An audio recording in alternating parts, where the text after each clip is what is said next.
A Cormons è stata presentata la 15ª edizione di Jazz and Wine. Maurizio Mervar.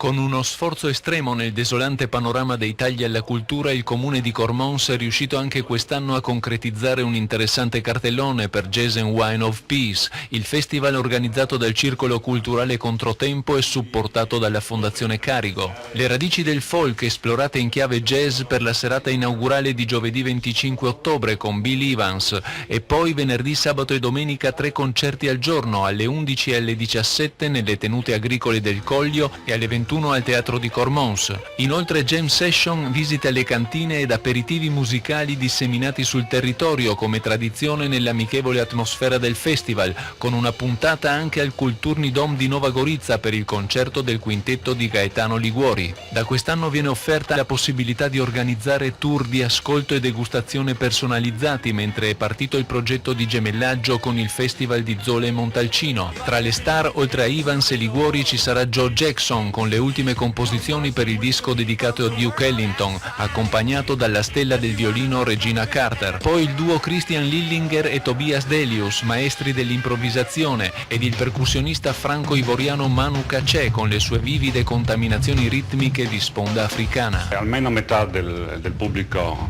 di Jazz and Wine proviene da Austria, Slovenia, anche dal sud della Germania, anche altre nazioni, oltre che da varie parti d'Italia. Questo conferma l'atmosfera che si vive qui a Cormons nei 4 giorni del festival.